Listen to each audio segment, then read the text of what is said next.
Maybe?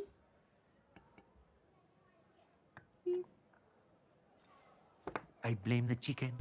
Excellent. The best Poirot so far. Kenneth Branagh is doing a great job there. And I'm looking forward to the second film coming out at Christmas time. Hopefully. This is the game though. ABC Murders by Microids. And it's remastered. It's looking really good. And yeah, it's a lot more enjoyable than the PC version, I've got to admit. I own the PS4 version. This is a Switch version that Microids have very kindly given to me. And it's all about these three murders. The ABC murderer, who's a serial killer, and he commits these three murders in order, alphabetically, to taunt Poirot with a condemning, or condescending I should say, letter about the murders and how to solve them, or at least try If you have and give something him to some hint. say, He should would be you able to please stop say him. it to me? But Poirot can't, due to many things that go wrong with the investigation. Not all Poirot's fault, of course, but it's just basically the way things were back then. It was a simpler form of investigation. You could literally get away with murder, but Poirot's not having any of it. He is going to solve it in his own indomitable way, and this game is a little bit different because you have to not just do point and click routine things, My but you've got sister to wasn't a investigate, child, sir. question She used people, to go out. and you're given subtle She enjoyed clues. films, No dancing. body language, as in She certain was a very games, good girl but who didn't hang around the with way men. they appear That's what when they you always question say, them, no? you'll be given hints on their, well, if you can't guess it, on their actual mindset, what The pain is making you emotional bitter, Mademoiselle Barnard. I'm not station interested they're in your at. compassion, you know, Mr. if they're Poirot. cynical there, Très bien, or mademoiselle. if they're emotional, Would you at least angry, tell me a annoyed little about there, Betty's young man? His or even name is displeased, Donald or Fraser, cocky, a very nice things young like that, man. you know, it's giving you a hint towards the investigation. The murders are straightforward, and you're kind of Oh, excuse nudged me, I in the have right to answer direction if you that. do stray too far. So it is But kind of of course. idiot-proof, but it's fun still because these quick puzzles are easy, and also some of them are bloody hard because some of them took me like 40 minutes to solve because I'm stupid. But it was fun completing them and rewarding. It's a great game. This is just so much fun. The actual investigating, the observations of how people might feel, discovering all these little I knew I'd find you here, puzzles Poirot. within puzzles, listening to Jap going on, and then listening to Hercule Poirot or yourself be so clever, using his grey matter, his little grey cells. Now the grey cells part of the game is when you have to piece together all the observational and material evidence and solve the case, or at least go towards solving the recreation, which I'll come to a little later on. The point and click elements of the game are really prevalent, they're really there, and they're really a lot of fun, I tell you. I gotta admit, it was a bit clunky to play. I'd struggle on some of the puzzles where I just couldn't direct the arrow onto, say, the letter. When you're examining the ABC's taunting letters, I was trying to highlight some of those letters, and they just couldn't show up quite clearly. I had to really be accurate with the thumbstick. Of course, using touchscreen, not a problem, because sadly there's no touchscreen support. That's a missed opportunity. That's my only gripe with the game. This would have been ripe for touchscreen support. I think the puzzles, things like that, could have been a lot more fun if using the touchscreen controls, but we're stuck with the Pro controller, so it's not too bad. It's not bad news, is it really? You can use the handheld mode as well. That's good. That's fun for on the go. It's a good game if you're playing on holiday or on a trip. It's that sort of game. It's got a few hours to play this. You know, I think I completed this in what, 4.5 hours, 5 tops with the faffing about. In other words, you're wandering around trying to get all the clues. You're basically using your eyes, questioning people, and you really have to pay attention to the story.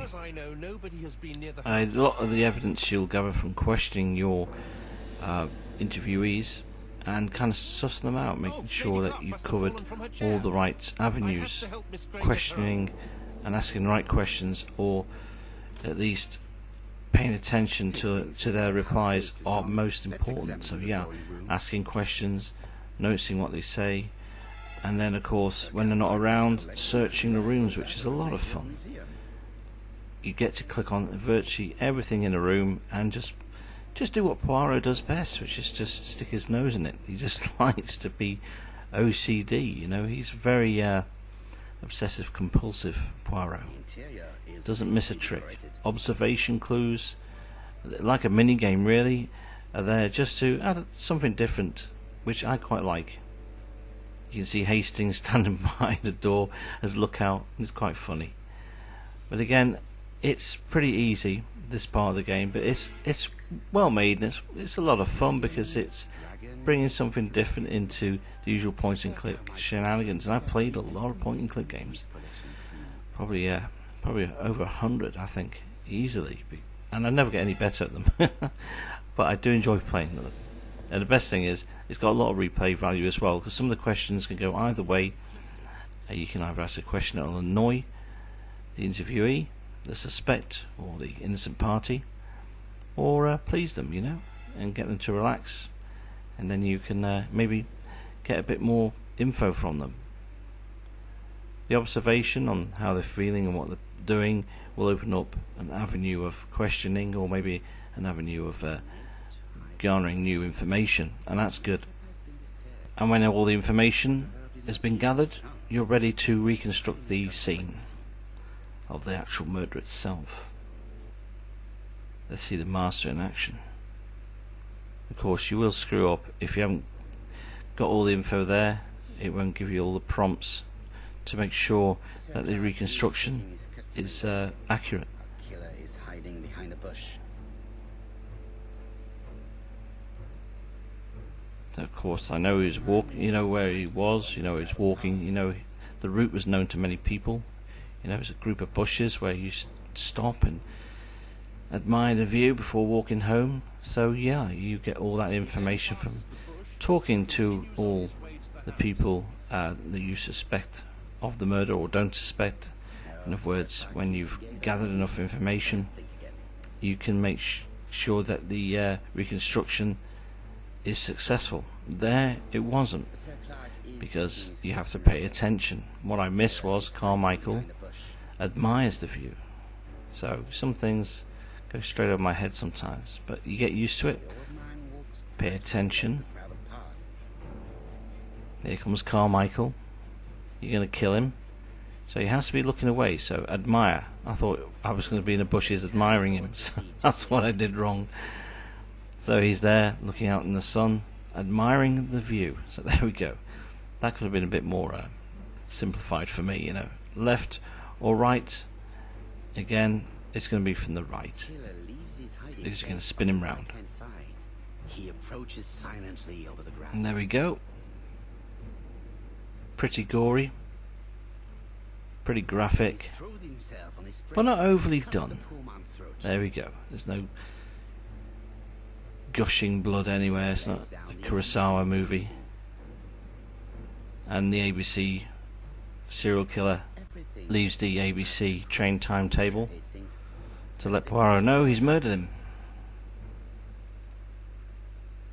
And you know, there you go. It's all there. The ABC murderer just now has to be caught. And here we know who he is. Shock horror. There's a spoiler in this. And yeah, it's a great game. If I was going to review it properly, I'd probably tell you a bit more about what happens next, but that would ruin it. I don't want to go into spoilers. I don't want to mention or show any footage from the first murder at all, because that was quite a fun one. I don't want to ruin that. I'm doing a playthrough.